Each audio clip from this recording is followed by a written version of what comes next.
자, 최근에 정부가 정책자금 대출을 갖다가 다 소진시키고 또 대출 규제, 가계 부채에 대한 우려에 대출 규제에 나서면서 서울 아파트 불패라고 하더니만 냉기가 지금 급속도로 이렇게 퍼지고 있고 최고가 거래가 5개월 만에 줄어들고 있습니다. 그래서 아파트 시장에 북풍 한설이 몰아치고 있다.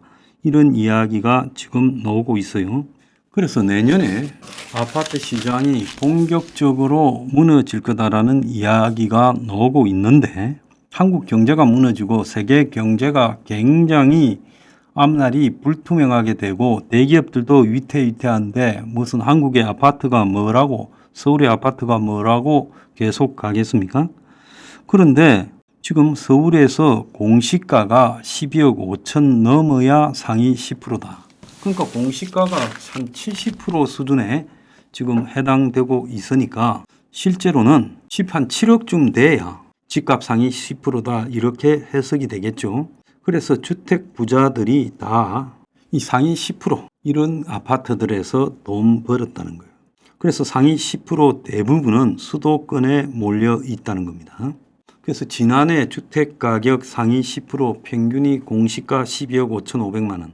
그래서 2022년 1년 전보다 4천만 원 가량이 증가했다는 거예요. 그래서 상위 10% 주택은 서울의 절반인 5%가 모여 있고 2.9%는 서울 인근 경기도 지역 그리고 수도권이 10%의 대부분인 7.9% 일부만 저 부산 대구 일대 그런 고급 주택이라는 거예요. 자, 그래서 부산이 0.4, 인천이 0.3, 대구 대전이 0.2 그리고 나머지 11개 시도에서는 0.1%만이 상위 10% 주택이었다는 거예요. 그러니까 서울 주택 세 군데 중에 하나가 상위 10%에 속한다고 해요. 그런데 집값의 상위 하위 10% 각각 최상위 10%와 최하위 10%의 차이가요. 상위 10%짜리 안에 들어가는 경계선은 12억 5,500만 원이고 집값의 하위 10%는 3,100만 원이라는 거예요. 그래서 상하위의 격차가 40배가 넘는다는 거예요.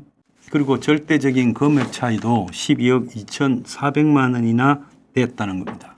그러니까 자산 양극화가 이렇게 이제 이 점점 가면 갈수록 커지는 거고 여기에 기반을 해서 다들 서울, 경기도 아파트 등을 이야기하고 지방에도 일부 고급 아파트만 이야기하는 거예요.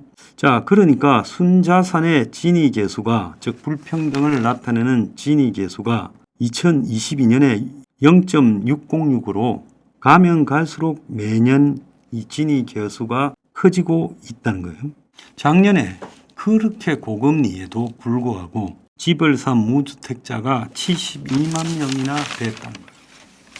그러면 여기 72만 명 중에 자기 돈으로 집 산 사람이 몇 명 있겠습니까? 전부 은행에 부채를 내서 집을 샀는데 어떻게 보면 절반쯤을 부채를 내죠. 그러면 12억짜리 집이라면 서울에 지금 평균 아파트 가격이 한 12억 안팎 가잖아요. 그러면 이 12억짜리 집을 살려면 6억쯤 자기 돈 나머지 6억쯤을 빌리는 그런 형태로 사고 있다는 거예요.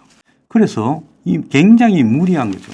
원리금이 한 달에 3,400만 원씩 될 건데 그걸 갖다가 빚을 내서 연끌해서 집을 사는 배경에는 소득이 지금 증가하는 비중은 지금 갈수록 줄어들고 있고 자산의 격차가 확대되는 비율은 늘어나고 있으니까 자산 격차 확대 쪽으로 빚을 내서라도 집을 산 겁니다. 그래서 자산 피라미드 상단 끝에라도 붙어 있으려고 엄청난 빚을 내서 집을 샀다는 거예요.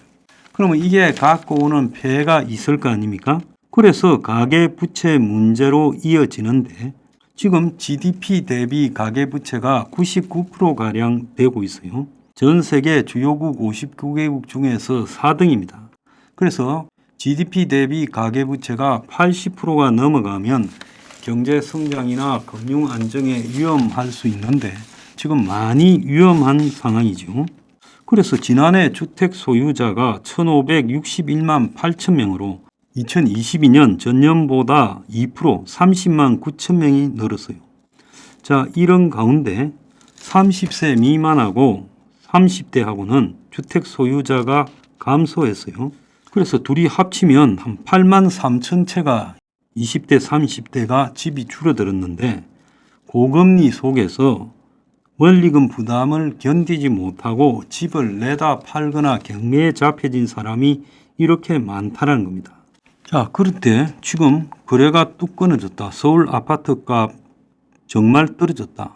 자, 변두리일수록 지금 낙폭이 매우 크다라고 나오면서 집 산 사람들, 이제 겨우 막판에 붙어서 집 산 사람들은 자, 변두리죠.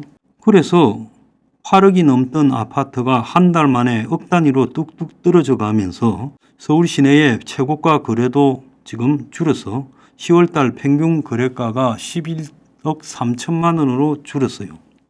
그래서 경제 불확실성에 매수 심리가 냉각이 됐다는 겁니다.